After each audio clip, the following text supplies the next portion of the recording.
Alam mo ba yung pakiramdam na pumasok ka sa isang kwarto tapos biglang may nagbago? Bumagal ang usapan, may isang biglang umiwas ng tingin, tapos may isa naman na biglang nagpaliwanag ng isang bagay na hindi mo naman tinatanong. Wala kang sinabi, pero ramdam mo, iba na ang hangin sa paligid. Minsan lang ito, pero napapansin ng mga tao, at ang kakaiba, karamihan sa kanila ay hindi maintindihan kung bakit ito nangyayari. Kasi ang pinagre-reactan nila, hindi ito galit o pagbabanta, may mas malalim pa, may mas nakakabahala. Ang iyong presensya mismo, hindi mo intensyon, ay nakakasira ng kanilang psikolohikal na kaginhawahan. Lahat tayo, bilang tao, umaasa sa predictable na social patterns para makaramdam ng ligtas. Kumbaga, may nakagisnang ritmo ang bawat usapan, bawat tinginan, bawat reaksyon. Pero kapag pumasok ka sa isang pinto at hindi ka sumunod sa mga nakasanayang pattern na yon, ang utak ng nasa paligid mo ay mabilis na tumutugon. Hindi ito takot, kundi mataas na kamalayan. At ang kamalayan, lalo na kung hindi nila maintindihan kung bakit, ay nakakapangkomportable. Hindi ka masama, hindi ka mayabang. Sadyang ang iyong simpleng pagiging totoo ay sapat na para magbago ang buong dinamika ng isang silid. Sa video na ito, tatalakayin natin ang 13 signs na ang iyong presensya ay tahimik na nananakot sa iba. Hindi ka sumusunod sa karaniwang script ng small talk. Alam mo yung tanong na, musta sa work? O, busy ba ang week mo? O kaya, ang init ng panahon, no? Hindi naman talaga communication ang mga ito, parang social camouflage lang. Panakip ito para hindi maging awkward ang paligid. Pero ikaw, iba ang approach mo. Madalas mong laktawan ng mga linyang ito. Either may sasabihin ka na may tunay na intensyon, o kaya mananahimik ka na lang. At ang katahimikan na yon, sa isang usapang puno ng scripted lines, ay biglang bumabasag sa inaasahang daloy. Para itong musika na tumigil bigla sa isang masayang party. Kapag nawala ang pamilyar na social pattern, ang utak ng kausap mo ay nakakaranas ng spike sa cognitive load. Ibig sabihin, biglang nag-iisip ng mabuti ang utak nila, hindi na nila alam kung anong papel ang gagampanan. At ang tensyon na nararamdaman nila sa paligid mo, hindi yun awkwardness. Ang utak nila ay naghahanap lang ng bagong footing. Matatag ang iyong eye contact. Karamihan sa tao ay umiiwas na ng tingin sa loob lang ng ilang segundo. Pero hindi nila sinasadya, ang utak nila ang automatikong gumagawa nun. Kasi ang matagal na pagtititigan ay nag-a-activate ng vulnerability circuits sa utak. Kumbaga takot tayong hubaran ng tingin. Pero ikaw, hindi ka nakatitig ng agresibo, hindi mo pinipilit. Ang ginagawa mo lang, nananatili kang present, kalmado, nakatuon, hindi nagmamadali. At ang simpleng bagay na yon, ang hindi pag-iwas ng tingin, ay nag-aalis ng psychological cover. Ito ang karaniwang ginagamit ng tao para magtago, biglang wala nang matataguan. Ang resulta, lumalabas ang micro-expressions, gumagalaw ang body language, at biglang nagiging sobrang ingat ng mga tao sa bawat salitang sasabihin nila. Hindi dahil natatakot sila sa'yo, dahil sa harap mo, ang pagiging totoo ay nagiging hindi maiiwasan. Wala nang script na masasandalan, wala nang maskara na magtatagal. Mas mabagal kang magsalita kumpara sa karamihan. Pansinin mo, kapag kinakabahan ng isang tao, bumibilis ang satchat nila. Para bang natatakot na may sumingit o mawala ng atensyon. Pero ang mabagal at sinadyang pananalita, iba ang dating nun. Ipinapakita nito na ikaw ang may kontrol, hindi ang sitwasyon. Ayon sa neurolinguistic research, ang hindi minamadaling pacing ay nagpapataas ng perceived authority. Ibig sabihin, kahit hindi ka naman boss o eksperto, ang utak ng kausap mo ay automatikong nag-a-assign sa'yo ng mas mataas na katayuan. Kaya importante ang pag-pause bago sumagot, mahalaga rin ang pagpili ng tamang salita. Hindi ka humahabol ng approval. Maraming tao ang may tinatawag na validation-seeking signals. Ang mga ito ay parang reflexes na hindi nila namamalayan, masyadong mabilis tumawa kahit hindi naman nakakatawa. Laging humihingi ng tawad kahit maliit na bagay, o kaya sobrang haba ng paliwanag para lang hindi magkamali. Ikaw, inalis mo ang mga signal na yan. Magalang ka naman, pero hindi ka gumaganap, at ito ay lumilikha ng isang malakas na psikolohikal na epekto, ang scarcity. Kapag ang atensyon mo ay hindi basta-basta ibinibigay, bigla itong nagiging mas mahalaga. Para itong bagay na bihira, mas hinahanap. Ang resulta, baliktad na ang sitwasyon. Hindi ikaw ang humahabol ng pansin, kundi sila.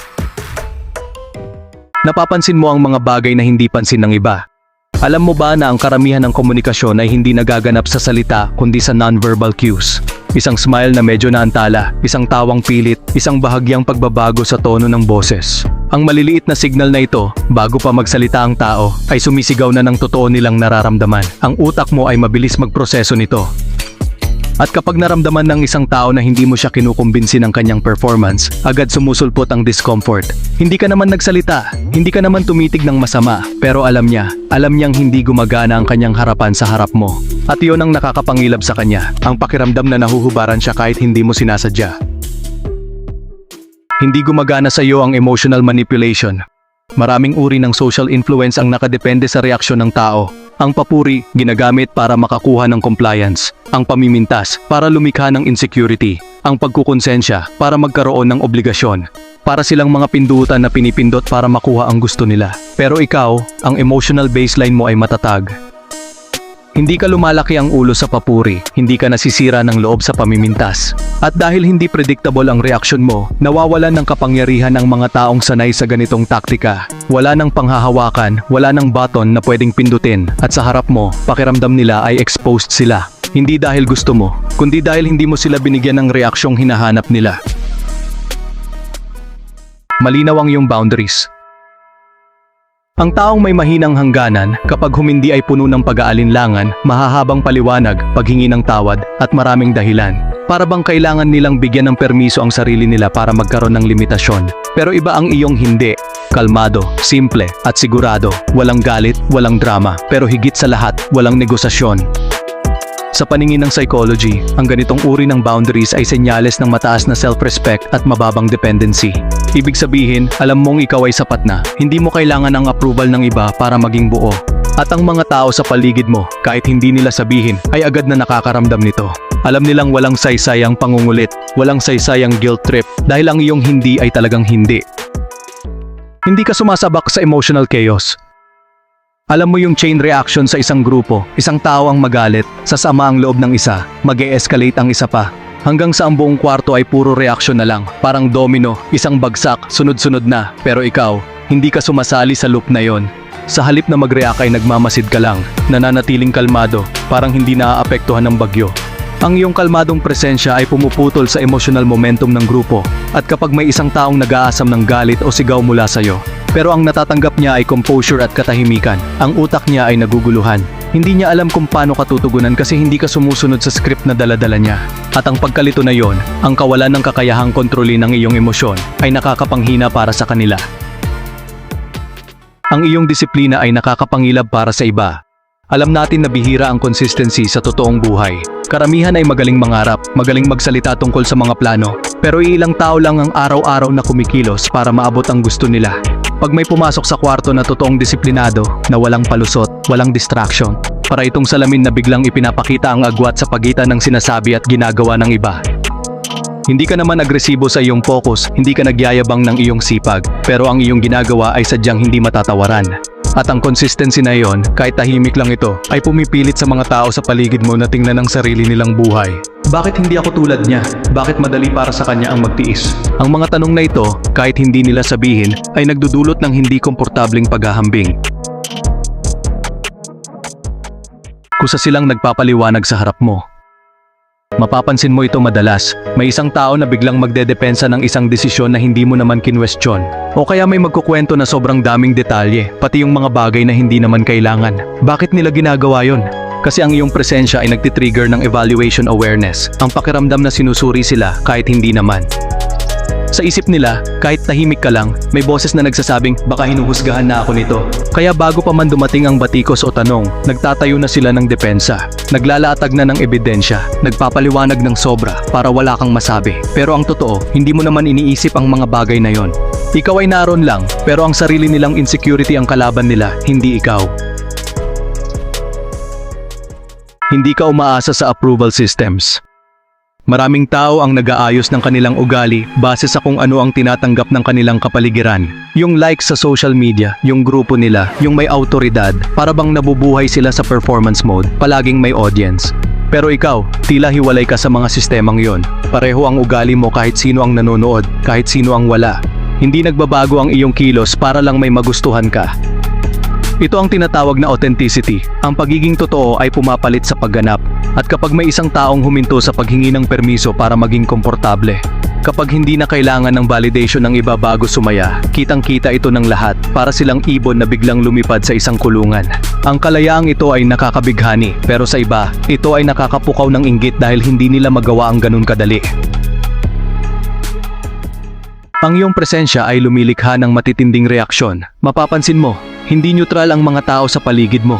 May mga hahangaan ka, sasabihing totoo ka, inspirasyon ka, pero meron ding magsasabing mayabang ka, masyado kang seryoso, o kaya feelingera. Pareho silang reaksyon, pareho silang galing sa iisang pinagmulan, ang contrast. Ang iyong pagiging totoo ay naglalantad kung gaano karaming social performance ang nakatago sa paligid. Parang ilaw sa madilim na kwarto, hindi lahat gustong makita ang alikabok na dati ay hindi naman napapansin. Ang iyong presensya ay hindi sinasadyang nagpapakita ng agwat sa pagitan ng totoong ikaw at ng maskarang suot ng marami. At hindi lahat ay handang harapin ang paghahambing na iyon. Kaya huwag kang magtaka kung ang iyong pagiging totoo ay minsan ay tinatawag na kayabangan. Madalas kasi, ang katapatan ay nakakasakit sa mga taong sanay sa kasinungalingan. Patuloy kang iniisip ng mga tao kahit matagal ka nang umalis. Alam mo yung pakiramdam, may kausap ka sandali, tapos pagka-uwi mo ay paulit-ulit mong binabalikan sa isip mo ang mga sinabi niya. Ang ekspresyon ng mukha niya, pati ang katahimikan niya, hindi mo alam kung bakit, pero hindi mo siya makalimutan. Yan ang dulot mo sa iba. Hindi ang pinakamaingay sa kwarto ang hindi malilimutan, kundi ang pinakatotoo. Tinatawag ito ng mga psikologo na cognitive occupancy, ang kakayahan ng isang tao na sumakop sa isipan ng iba kahit walang ginagawa. Kadalasan itong nangyayari kapag ang isang tao ay kumikilos sa paraang hindi madaling ikategorya ng utak. Hindi ka nagpahanga, hindi ka nangibabaw, hindi ka nagtaas ng boses. Ang ginawa mo lang ay yumakap sa iyong sarili ng buo, walang bahid na pagganap. At sa antas na iyon, ang authenticity ay napakabihira.